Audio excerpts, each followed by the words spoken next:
ladies and gentlemen, here we are for another excerpt of The Scouser and the Scot.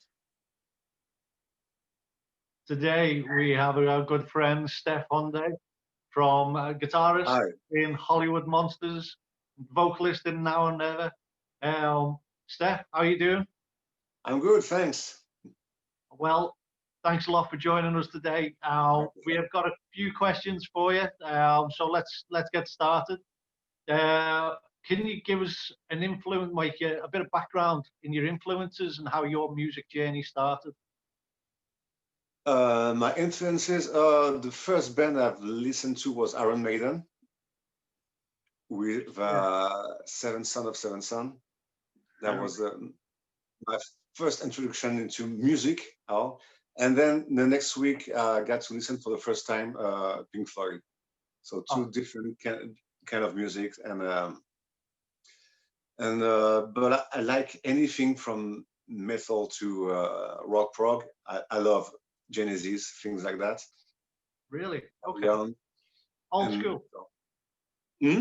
Old school Genesis. Everything. I like better the old school Genesis, but I like everything. Okay. I love Fish, which is from your country. Certainly from mine. Yeah. And so anyway, I've started like very seriously in 2007, I think, with a French band called Café Bertrand, and I was the guitarist. And one day we went to play in Paris, in the Hard Rock Cafe in Paris, and a very famous producer was there that night, and he loved the show that much that we had an offer to play with Deep Purple for one gig. Seriously. And I was a huge fan of Deep Purple, so I was like, oh, I can't do that. I'm too impressed. And that was very scary. And back in the days, I was very frustrated because I felt that I couldn't play as well as when I was in my bedroom. I don't know if you know the feeling. It's like when you play by yourself, you're like, oh yeah, now I can play pretty well. And then when you go on stage, you say, I play like shit. That's not good. And there is Steve Morse on the side looking at me. It's so embarrassing. But they liked us, and we went on tour for 1 year with them. Seriously, wow. Yeah. What year was that, Steph? It was 2007, I think. Wow. It was during the Rapture of the Deep tour.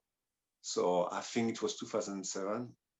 And so every night we were playing, we were opening for them. And I remember looking on my left and seeing Don Airey and Roger Glover on the left. And then on the right, there was somebody else. I was like, oh, I can't. It's too stressful. But that gave me a lot of experience, because not only as a player, but I did watch all the Deep Purple show, all of them. I've done 33 with them. Really? So just to see them, I was on stage on the side, gave me a lot of insights, and I've learned a lot with them. And they were very friendly, very nice people. Was Blackmore playing with them at the time? Was Richie Blackmore playing with them at the time?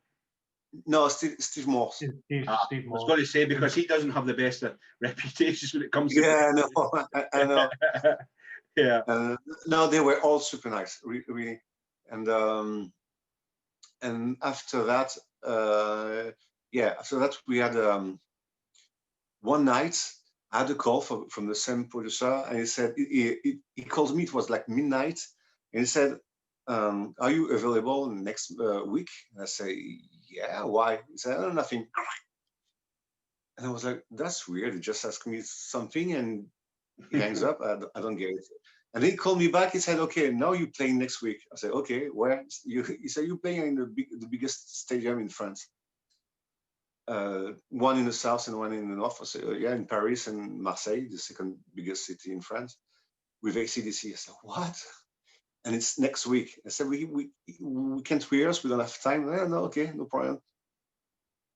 So the good thing is like it was so close to the gig that we didn't have time to worry or be stressed or whatever. It's like, okay, except 5 minutes before the show, maybe we got pretty scared. Brown adrenaline moment. there was 80,000 people. Wow.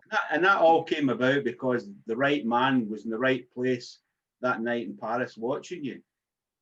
The thing is, like, when you do those things, you have to be very professional. Yeah. You have to be on time. That's very important.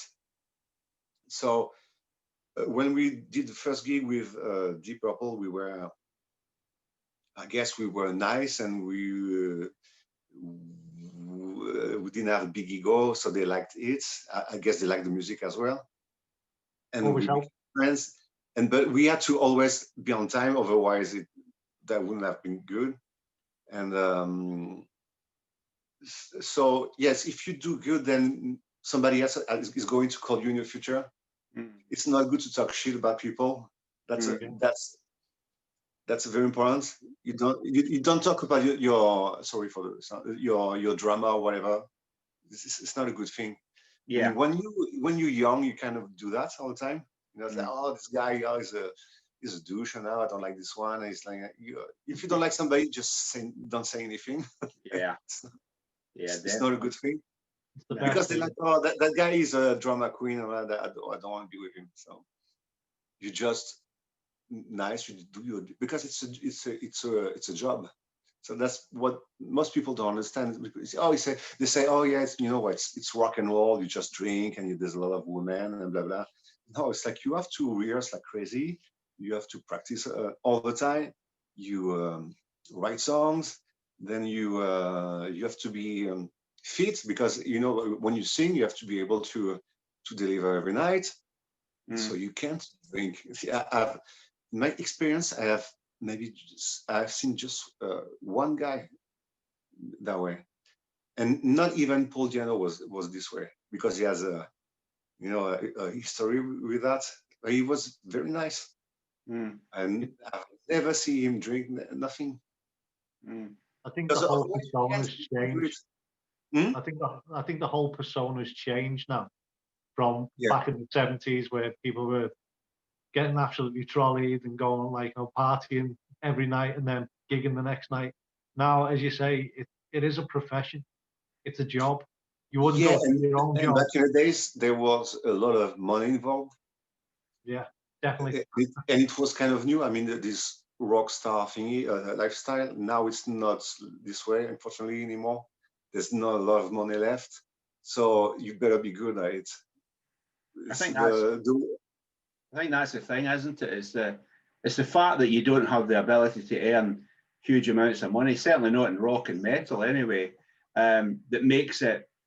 It's almost, you're right, I never thought about it before, but it almost makes it is just like a job. You probably earn as much money doing a normal job as you would doing that, but your chosen job is to be a musician, a singer. And I think it's probably as good a way to put it as anybody, that they need to realize that, forget all the hype, it's a job. And Ian and I were lucky. Yeah. And that's why when people want albums for free, that drives me crazy. So, okay, can you send me one album? No. Said I have to look like I'm rude, but it's like, that's a job. You have to understand that it took me 1 year to record this album. And now you want it for free? Are you kidding me or what? And it costs you a lot of money to record it as well. Yeah. I mean, that's one of the conversations. Yeah, right. It's a conversation I'm having with some of our bands, which is, you're putting it out there on all these platforms, and it's costing you to record it, and you're getting nothing back, literally. So, why don't you concentrate and put your albums out and sell them? Like from your own web page and your social media and that, and at gigs when they turn up, rather than giving them away for nothing. So it's a conversation we're having, because to me, if a band if it's costing them money to play all the time, then that's not sustainable. You might as well play golf. It's just easier. But you're right. People that come in want free tickets because they know you, or they know somebody that knows you, want to get your album for nothing. They're not fans. Yeah, it's like when people always said, okay, it's like you going to the grocery store and you say, you know what, I'm going to take everything for free because I deserve it. I said, no, you pay for that. And it's the same with music. I mean, people are working. It's and now we have nothing because we can't play and people still want shit for free. I say, no, are you insane or what? And sometimes I receive messages of people saying, you know what, I will have one for free. I said, no, you have to wait then. And when you have money, you get one. I'm sorry, I can be super nice. I will sign the album, do anything, but not for free. I mean, that's my life. I work on it every day like crazy. Yeah, 100%. If we can move on now, because this is, we explained to you, Steph, is aimed at new grassroots young bands, musicians. So before we go into any more questions, can I talk to you about your guitar playing? So can you talk us through your guitar, your equipment, your rig that you play with live, and if it differs in any way in the studio, can you talk us through, you know, what you do? I have the same gear on stage that when I record. I can show you. I don't know if you can see that. Here, this is my amp. So I have a Vox and an Angle. It's a Ritchie Blackmore signature, and that's Angle cabinet. And here I have some. I don't know if you can see. I have some pedals, but I don't use that much. I just use a distortion. That's all. I'm old school when I play, so I don't. When I record, I don't use any plugins, or nothing. I like to have a real sound, because nowadays a lot of musicians, I mean, especially drummers, they don't record on the real drums. They don't record on with an amp. Well, I do it the old way, like with a mic. I play loud with the distortion, and that's it. So what guitars do you use, Steph? What are the actual guitars that you prefer? I have one Gibson. I have a studio, a black one. I have a standard, and I have a Telecaster. I have a very rare Gibson, a gold top with a Bixby, stuck in LA. I've been trying to get it back for years now. It had a real headache. And I have a Fender from '96, my first guitar. I started playing guitar. I was at 19. I was pretty old. Yeah, that is late on, isn't it? Yeah, that's kind of late. So I had to practice more than everybody else. So what made you start to pick up the guitar at 19? Because I wanted to write songs, and it's not because of the guitar itself. I started on drums because I love drummers, but I was kind of frustrated because I couldn't write anything. I mean, you can, but I couldn't. And I chose the guitar just because I wanted to write songs. So for a long time, I didn't consider myself as a guitarist, and I kind of still don't, because I'm not into gear at all. To me, if it sounds good, it's okay. I don't care. It's like I don't know the name of my pickups or whatever. I have no idea. It's like, to me, one day, Tim Bogart, you know, from Vanilla Fudge and Jeff Beck, told me that it's all in the fingers, and that stuck with me because it told me when he goes, I mean, when he used to go on tour, he used to go with a $300 bass guitar. He said it's the same. It's like it's all in the finger.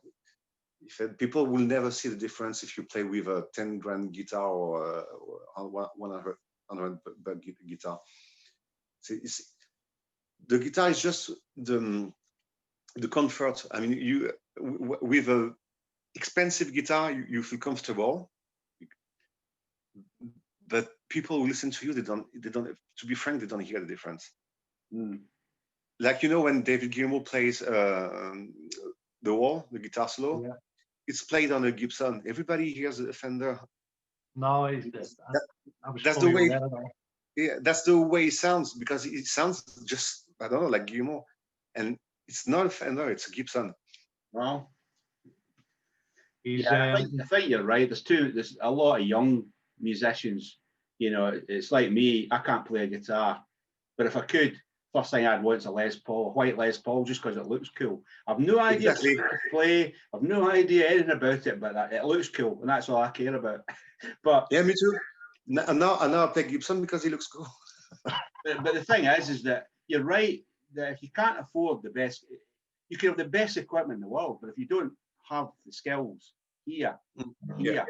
then it doesn't matter. And you could have the skills here, be playing the cheapest guitar in the world, but you can still sound amazing. It's spot on, and it's good. It's well worth pointing that out to young people that might be watching this who are expecting their parents to shell out for a £3,000 guitar when they can't. So yeah, I'm glad you actually brought that And up. when you play something, or when you're about to record a guitar solo, you have to have the sound in your mind before you're going to record it. It's like if I'm going to record a guitar solo, I said, okay, I would like to sound a little bit like Richie Blackmore, for example, like something this way. I'm going to take the Gibson and it's going to sound like a Fender because it's in my head first. I said it has to be this way. So you have to have a precise idea what you're going to do. It's not like you say, okay, it's going to be this way. I want something very melodic. Or like one day I've done a cover of Burn from Deep Purple, and I played it on a Gibson with my Gibson. And if you hear it, you hear a Fender. And for example, I'm recording a new album with Vinny Pichet, and I played the Gibson, the Telecaster, and maybe the Fender on this one. But when I listen to the tracks, I can't tell which one is. I don't know. It's what feels right at the moment, like at the time. It's like, you know what I mean. For me, it's one of those where I'll pick up a guitar and I can't nail it. I just can't hit it. I'll pick up another one and then it just feels right. So I have got a strange question for you next, though, Steph. So obviously we were talking about you playing in front of 80,000 people for AC/DC. What was your warm-up set for it? Like, how did you warm your vocals up? How did you warm your practice your guitar beforehand? So I used to never warm up and never do those things. Never. But the thing is, like, I've been like a singer for real for just 10 years now. It's pretty recent. So I was first a drummer for like when I was in school, and then a guitarist, and I became a singer when I moved to LA. So I mean, guitar-wise, I've been to school. I mean, I've been to jazz schools for 5 years. So I know what I'm doing. Right. The thing is, I practice every day. I practice scales. I practice without an amp. I just have my electric guitar, not on acoustic, but on electric guitar, and I just practice without the amp. To me, it has to sound great without anything. And then when I record, I don't use a lot of distortion. It's really crunchy. Because again, to me, if you play good, I'm not saying that I'm great or whatever, but it has to sound great with a few effects. Have you ever written an acoustic for that reason? Like the reason I'm asking that is because I'm just reading Keith Richards' autobiography, and he said that he started with an acoustic guitar with plastic strings, then metal. And he said that he always then practiced and wrote on acoustics and then took it to the electric guitar. Have you ever done that? Finishing the first guitar I had, it was a guitar that's a friend found in a trash can, and it was broken. The neck was broken in two, so it was like two necks. So I had to press on the neck very, very, very hard to be able to play chords. So I guess in a way he helped me to play, because now I can really grab the guitar because I'm used to something difficult. But yeah, so guitar wise, yes, I work all the time. I also work it's like I want to feel like it's easy when I play. Yeah, I don't know if I make myself understood, but You've got to look natural. if you struggle when you play, it means that you're doing the wrong thing. Yeah, it has to be. It has to feel easy for you when you play. So basically, it's like a natural feeling, because if you look natural on stage, it makes Yeah, and things the a lot thing, smoother. in order to be, you're not overthinking it. yeah, and feel to be smoother, you have to repeat and repeat and repeat and repeat the same thing over and over until you get it like it's second nature for you. Yeah, so it's muscle. It's like what they call muscle memory. You know, Yeah. what sports is muscle memory. It's got to the stage that actually you've practiced it that often that it comes so natural to you. You don't actually really need to think about it. Yeah, and I did guitar lessons, and I tell my students, you have to repeat so much that you don't even have to look at your guitar when you play. It has to be me. If I can look at the ceiling, whatever, I can still see my guitar in my head. So I show them. I say, look, I'm going to talk to you. I won't look at my guitar, and I'm going to tell you where I'm playing. I said, now I'm at the 12 string fret. Now I'm here. I said, because I know I've been doing that every day, all the time. And because students, they're like, oh yeah, it's cool to play guitar. It's like it's rock and roll. It's easy. And then say, no, it's not very easy. You have to. And vocal wise, it's even worse, I think. So when it comes to your vocals, how do you do exercise? Do you do vocal exercises? Have you ever had singing lessons, and do you do vocal exercises? I just had one. One lesson. Yeah, one lesson. It was for breathing, because I felt that something was wrong with my breathing. Mm. So it helped. I mean, I wish I could do more, get more lessons, but I do. But it's the same. It's like I see my vocal parts as music and like an instrument. So when I recall my vocals, in my head I have all the notes. I see the scale. I know what I can and can't do. So if there's something that's too high, I'm going to go to another route. Or it's like I don't sing just like whatever. Now to a point where I know what I can't do, and I think that's very important. I mean, guitar wise is the same. It's like it's important to know what you can't do. It's something you can. Today, for example, I'm working these days on a metal album with a Swedish band, and it's very Judas Priest-ish, Iron Maiden. Okay. And it's really great. I mean, I've recorded 4 songs so far, and I said I'm working with a guy called Tommy Denander. He's working with Hollywood Vampires, Alice Cooper. Yeah, he's a great guy, and he wrote the songs. I think he plays guitar on the album, and it's really, really good. But it's rock and roll, but it's everything is well thought. You know, it's like okay, I have to sing in a certain way. It's like he told me you have to sing like Judas Priest or Bruce Dickinson or whatever. That's how it should be. So I try to not add some bluesy vocal parts, or it has to be straight. And when you know everything, when you have a plan in your head, you way faster than most people.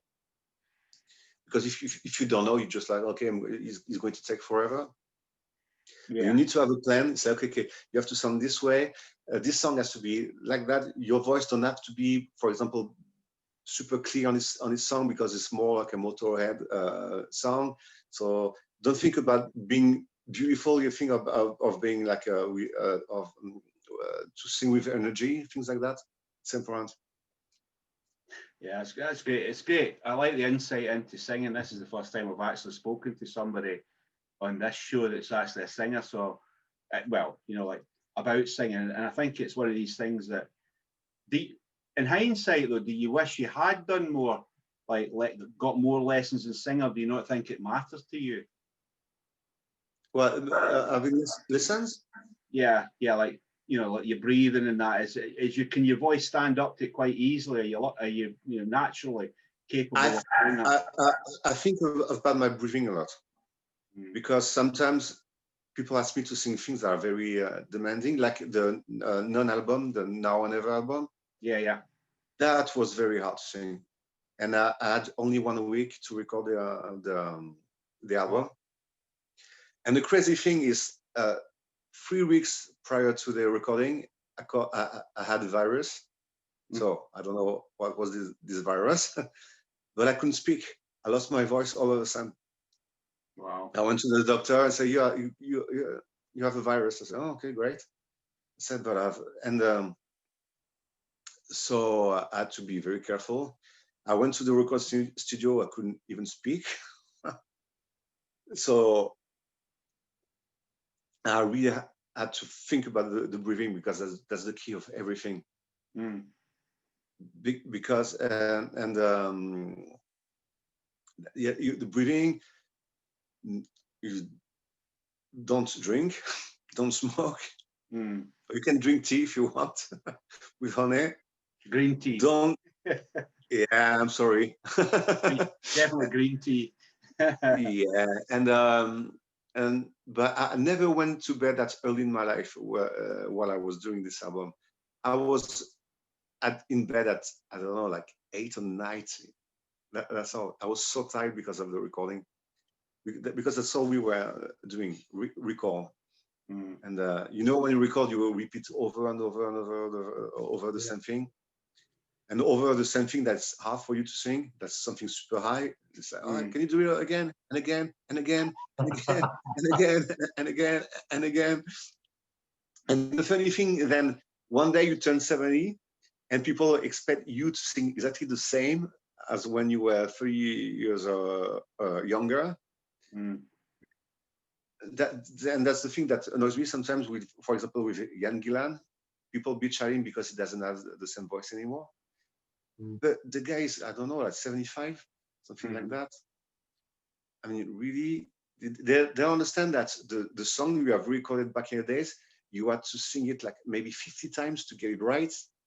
And now they want you at 75 to do the same thing. It's like, it's impossible.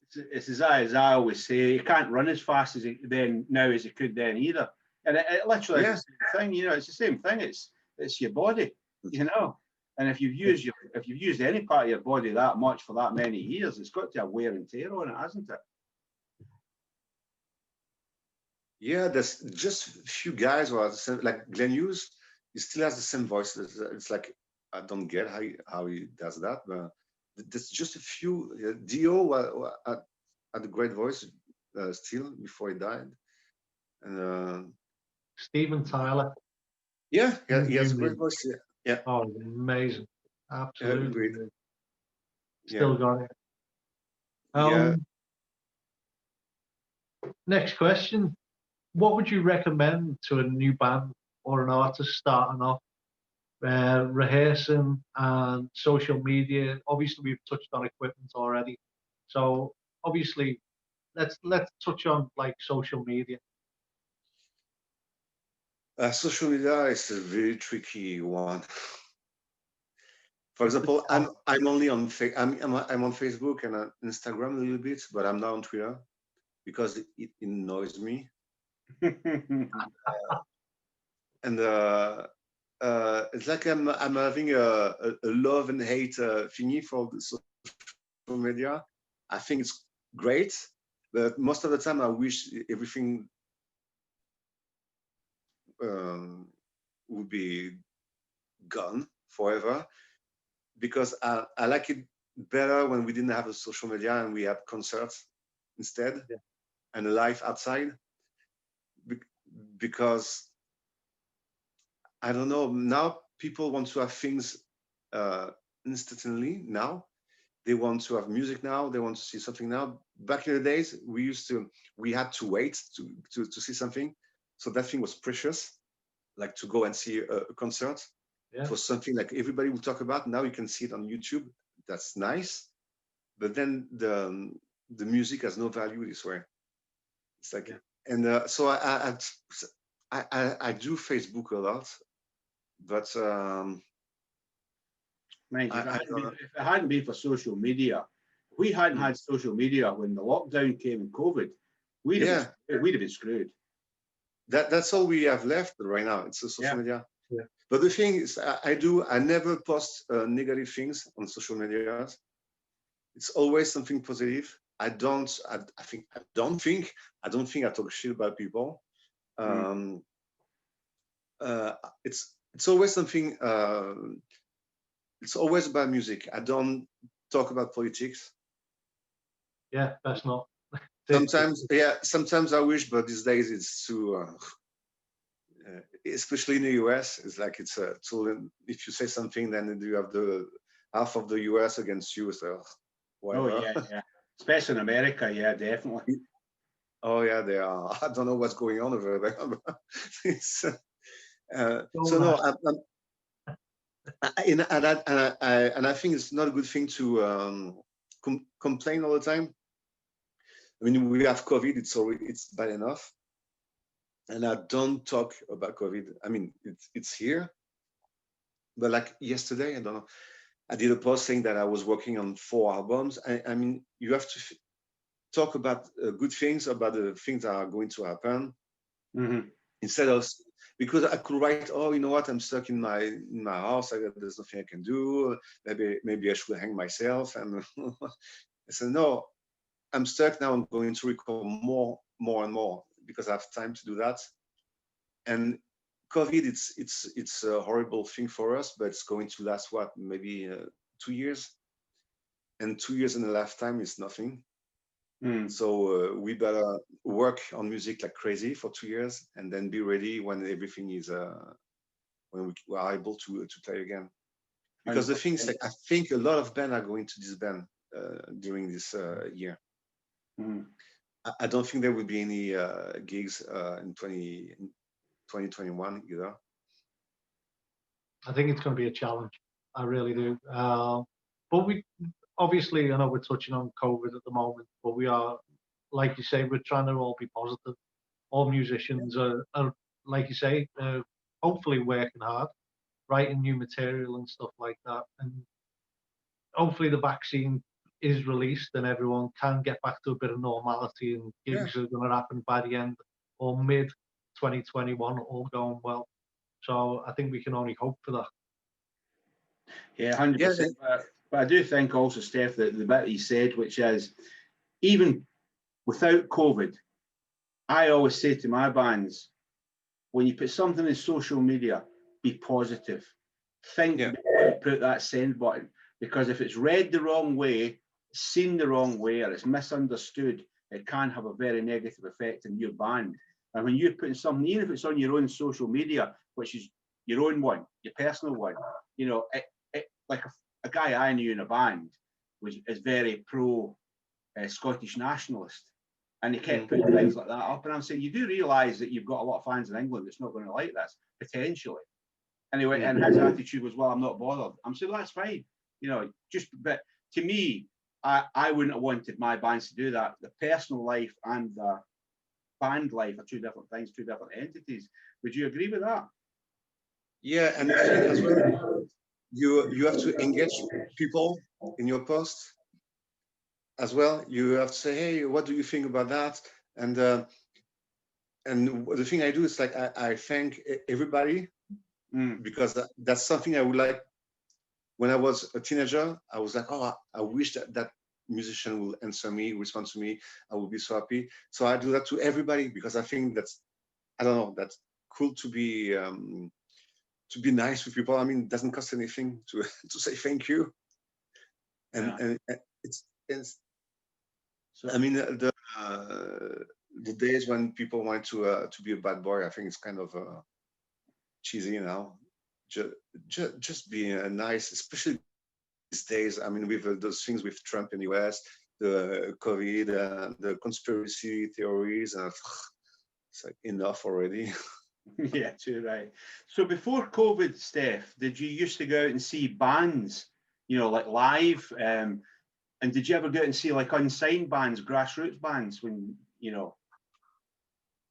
To be frank, I haven't seen that much band since I came back in France, because France is not very musical country.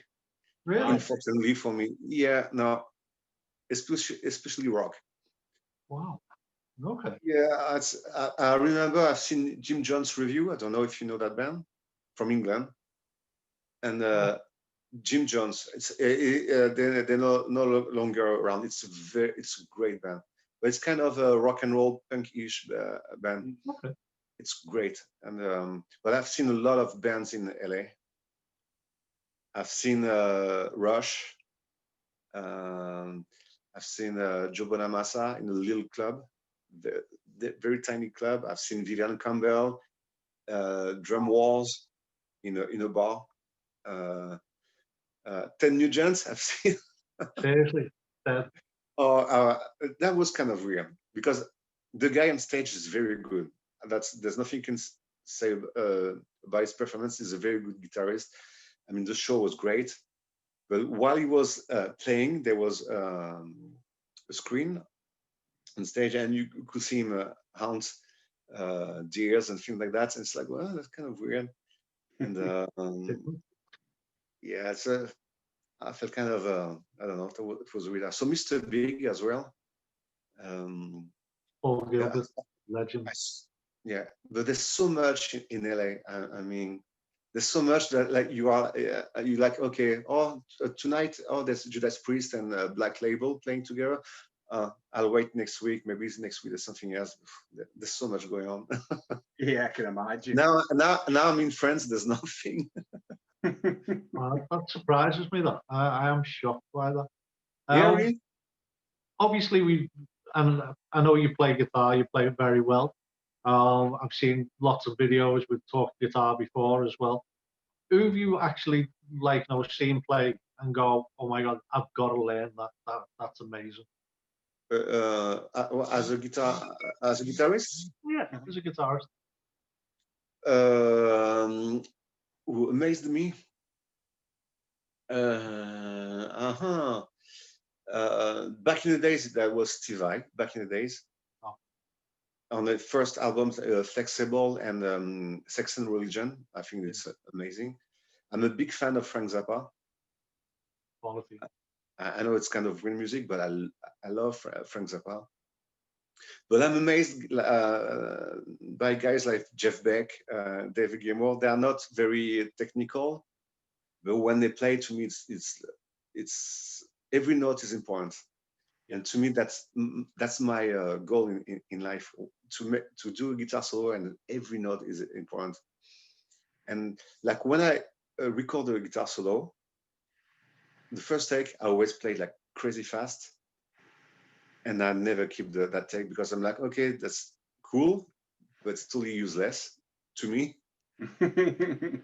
Because everybody can play fast. I mean, you just have to practice. If you practice, you're going to play fast no matter what. It's like a sport. But to be able to play only the right notes, that's super difficult because you have to put your ego on the side. Because I think most musicians, I mean guitarists, they want to show that they are good. They want to show off, and it's not easy to be able to play just a few notes and sound like you're a great musician. Yeah, so I agree with you, especially guitar solos, because I can't remember who it was, but years ago when I was in a band, and I remember quoting this to some of our guitarists who were shredders at the time, and I said to him, I've read this book, and the guitarist said, if you can't whistle the lead break or hum the lead break, then it's no use. It's literally, you should be able to come along and whistle my lead break or hum it. and I always liked it. I always like. I mean, don't get me wrong. I love shredders in its place, but to me, Yeah, me too. it breaks about the melody. There should be a melody running through.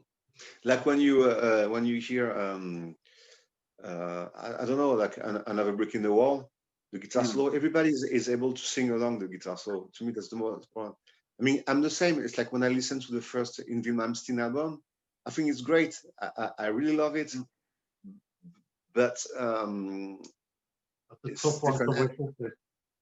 And the thing with Van Halen, for example, he was very melodic as well. Yeah, it was. Yeah, it wasn't only shredding and blah blah. It's like you were able to sing the guitar solo, like the one Beat It. Everybody sings like you remember those things. You know the tapping thingy and the thing I don't like is why people would want to show off. That annoys me. Yeah, it's the same with singing though. It's the same with singing, Steph. It's like I don't like these diva where, yeah, I mean you can have a fantastic range, but not at the cost of the actual melody of the song. Yeah, you know, and I think you will, and I think to me it's a case of you will impress more people by singing the melody and then having the odd flourish, or playing the melody and having a flourish, rather than it's just all everywhere. You know? Yeah, and vocal wise, it's more important to have your own voice, no matter what. Like I love Tom Waits. I mean, his range is that big. Yeah. But when he sings, you can recognize it. Like I'm a big fan of Nazareth. Yeah. You know the and he has. Yeah, I love his voice. But he has a strange voice. It's like he sings very high. Or Chris Cornell. He had a huge range. Yeah. But something was happening when he was singing. He wasn't showing off. It was, if he had to go high, it's because that was the melody. And I think if you're true to yourself, I think that's, to me, that's the key of at least art success. And it's not easy because when you start playing, you want to sound like somebody you already know. Yeah, I get. Yeah, I totally get it. While we're on that subject, Steph, so let's go back to singing again. So if there's some young singers or people that want to sing just now watching this, and they want to do metal or rock, okay, and you to pick half a dozen singers for them to listen to, not to copy, but to get technique or to get ideas from, which six would you choose? What do you mean? Like six singers of, you know, like you mentioned some before, like Ronnie James Dio, Dickinson. You know, so which ones do you think would be the ones that would give people a good idea of what can be done? Okay. So obviously, to me, David Coverdale is a big influence because not musically really, but as a singer, I was listening to the what's called the new album. It's the Love Ballad album, whatever. And the way he sings on this album, I mean, to me, it's a masterclass. It's like everything is perfect. Because when he sings low, his voice is very rich, and when he sings very high, it's the same. You don't feel like he's pretending, whatever. It seems very easy. I love the way that his voice is kind of bluesy, so I like that very much. So there's him. I used to like very much Bruce Dickinson as well. So it's a different kind of singer. Like I said, I'm a big fan of Dan McCafferty, so from Nazareth. But to me, I don't know how to sing like him. He has a unique voice. If I want to sing like him, I need to scream. Yes, it's super high.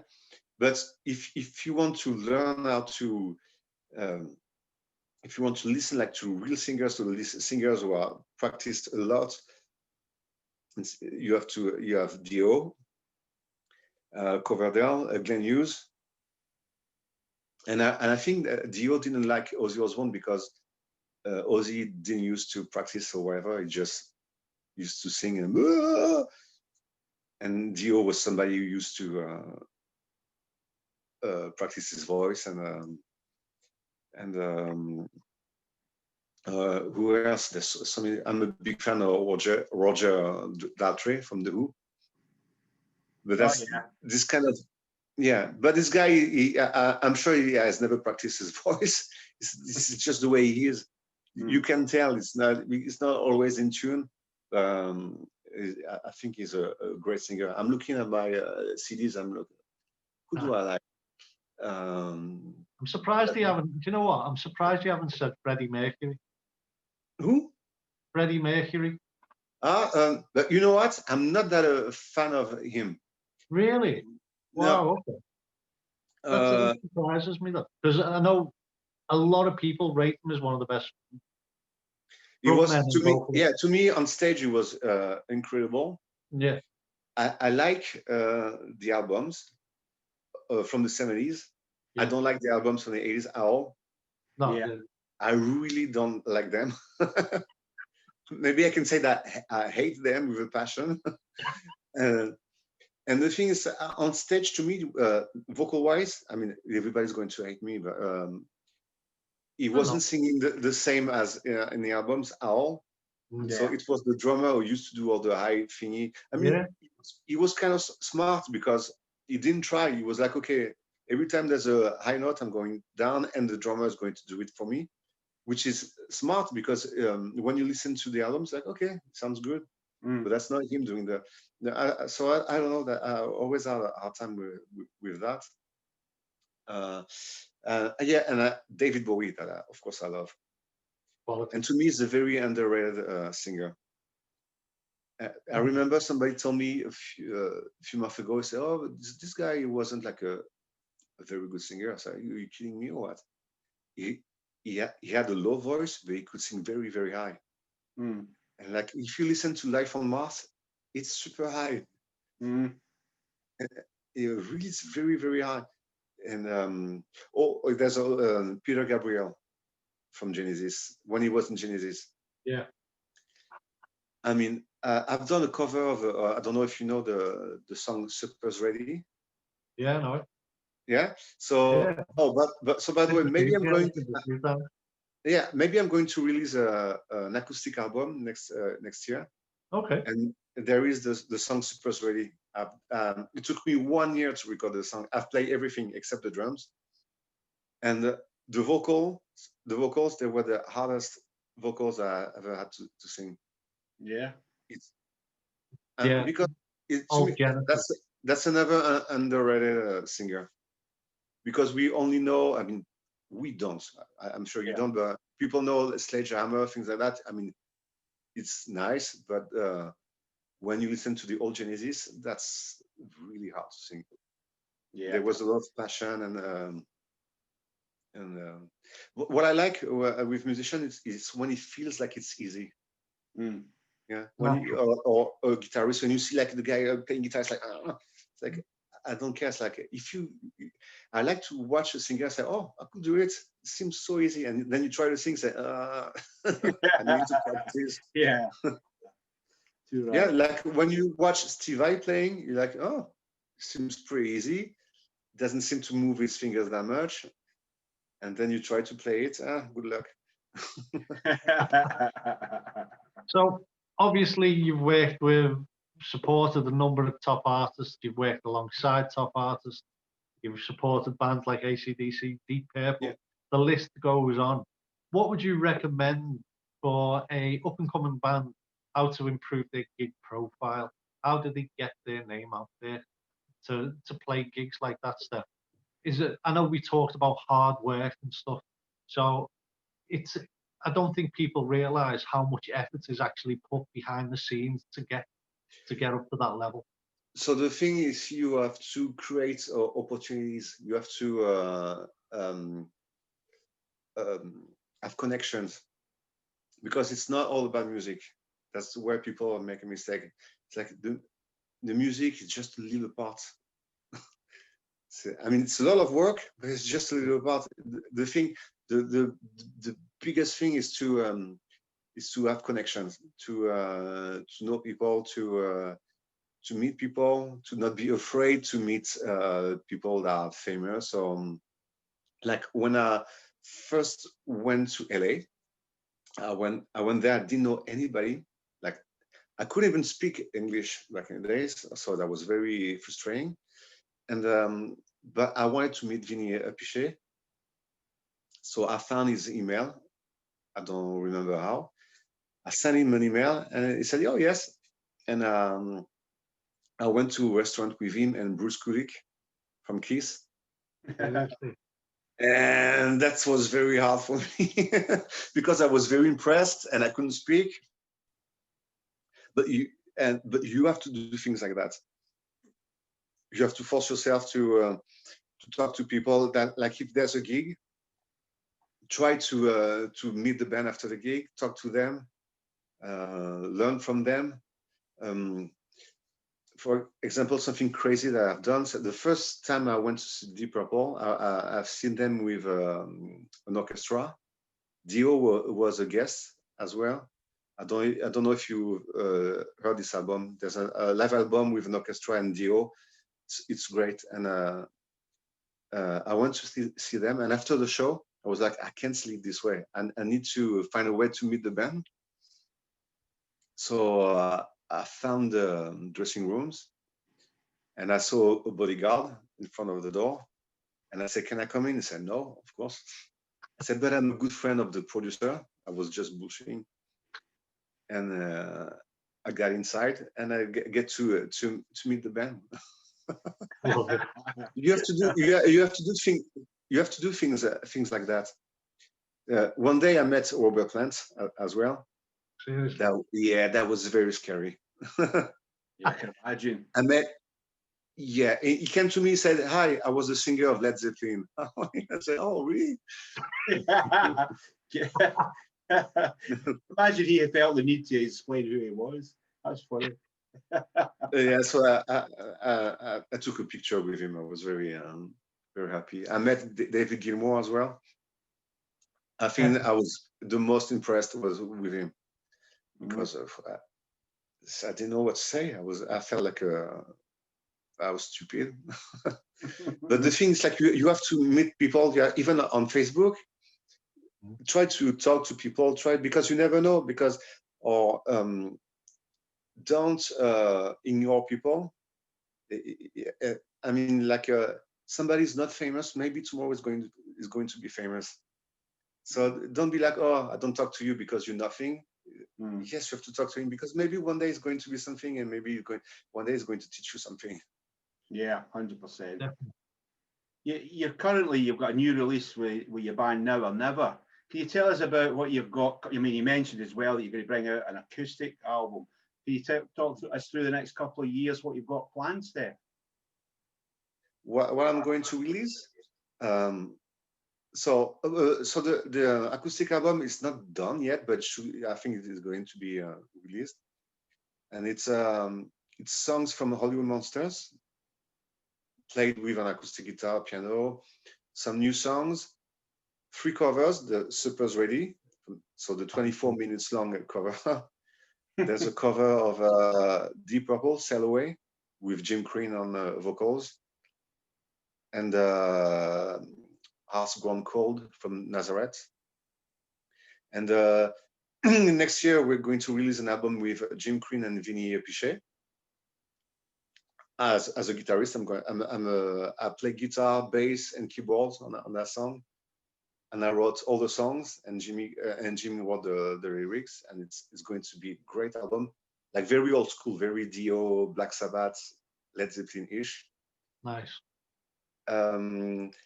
I sang 3 songs on the next AOR album. I don't know if you know this band. It's AOR is a project. I mean, the 3 first albums, there was all the guys from Toro, Jeff Scott solo, guys like that. So I feel very honored to be in that thing as well. And so I have this new project with the Swedish band, with Tommy Denander, the Judas Priest, Iron Maiden-ish. That's going to be amazing. I mean, it's like I'm having fun recording those songs. That's why else?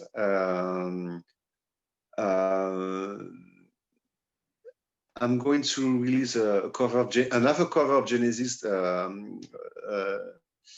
What's the name of it? Land of Confusion. Okay. Yeah, but the metal way. Oh, okay. Even better. Yeah. Yeah. And maybe it's going to be under the Hollywood Monsters name. Really?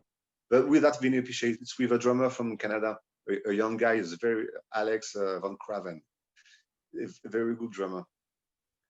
And because I'm trying to step away from the old school heavy metal now. I mean, I've done it. If I can, I'd like to do things that are more up to date. Yeah. And what else? And I think I have something else. Oh yes, I have. I'm singing on the next Sun Road album. It's a band from Brazil. All right. Wow. Okay. Yeah, and it's a very I don't know. It's a mix with it's kind of UFO style, That's like cool. a Shankar and everything like that. Yeah. So yeah, I have 4 albums. I've never been that busy. I've never been that busy.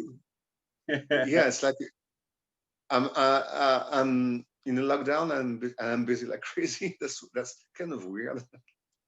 I would like to be able to play those songs on stage. That's the problem.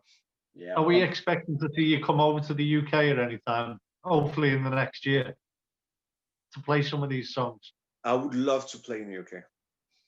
I would love that, and I love a bit of that. The thing is that my grandmother was British, so I have something with her over there. I love the UK. So we'll need to make that happen then. Yeah, anytime. I'm up for it. I'm coming. We'll definitely get you across, Steph. I'll set something up for you. There you go. Now you've got it. We'll box it off for you. We'll talk after the show. So, ladies and gentlemen, there you have it. We've massive thanks to Steph Honde. Before you go, Steph, can you give us the links to your your social media, your fan pages and stuff like that? I think my it's a tricky question. I think my Facebook page is under just my name, Steph Honde. That's all, and my Instagram is the same.